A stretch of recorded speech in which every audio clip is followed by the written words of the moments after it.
बहुत पुरानी बात है। एक नगर सेठ थे। वे बहुत ही आध्यात्मिक प्रवृत्ति के थे, पर साथ ही आधुनिकता भी वे अच्छी तरह से मेंटेन करते थे।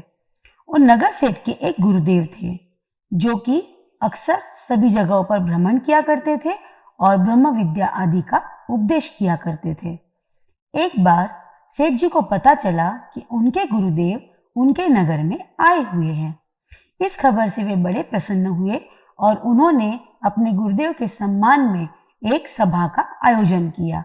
वे अपने गुरुदेव को भी निमंत्रण दे आए और साथ ही उस सभा में उन्होंने शहर के सभी गणमान्य लोगों को, अपने मित्रों को और सगे संबंधियों को बुलावा भेजा।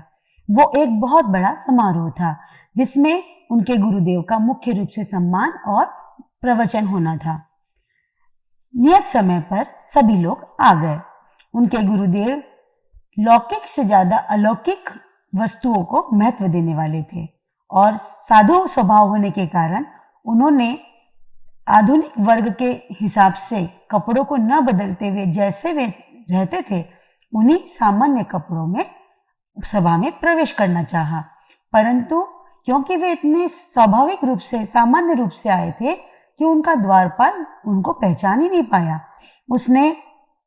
द्वारपाल ने गुरु महाराज को द्वार पर ही रोक दिया। जब सेठ जी ने ये देखा तो वो तुरंत अपने गुरुदेव के पास आया और उनसे क्षमा प्रार्थना करते हुए बोला कि महाराज, ये क्या, आप तो अपने रोज के कपड़ों में आ गए। ये तो बहुत बड़ी सभा है और यहाँ सभी लोग बहुत सुंदर सुंदर कपड़ों के साथ पधारे हैं। कृपया आप भी जाकर अपने वस्त्र बदल कर आइए।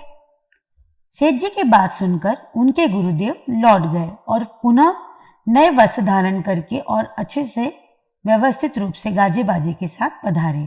उस समय सभी ने उनका बहुत सम्मान किया और गुरुदेव को फूलों की मालाएं पहनाई गई, उनको उच्च आसन पर विराजमान किया गया, उनके चरण पखारे गए और उन पर फूलों की वर्षा की गई।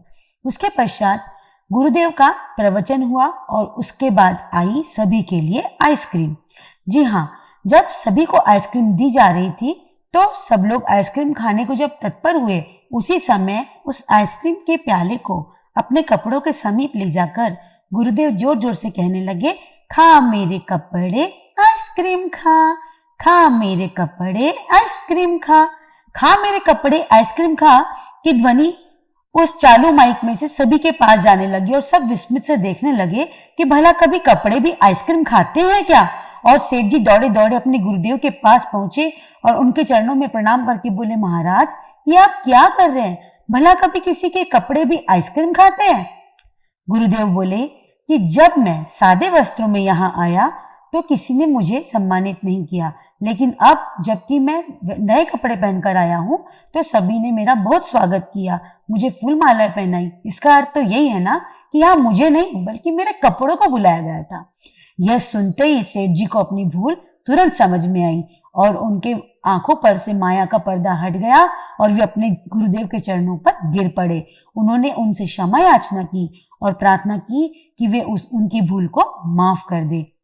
और इस तरह उनके गुरुदेव ने हंसी हंसी में ही सबको समझा दिया कि मनुष्य की असली परख उसका आचार, विचार, व्यवहार, उनके गुण और उनका व्यक्तित्व होता है, ना कि उनके पहने हुए कपड़े। तो आइए हम सब भी संकल्प करते हैं कि आज के बाद हम किसी को उसके कपड़ों से जज नहीं करेंगे। डोंट जज a book by its cover.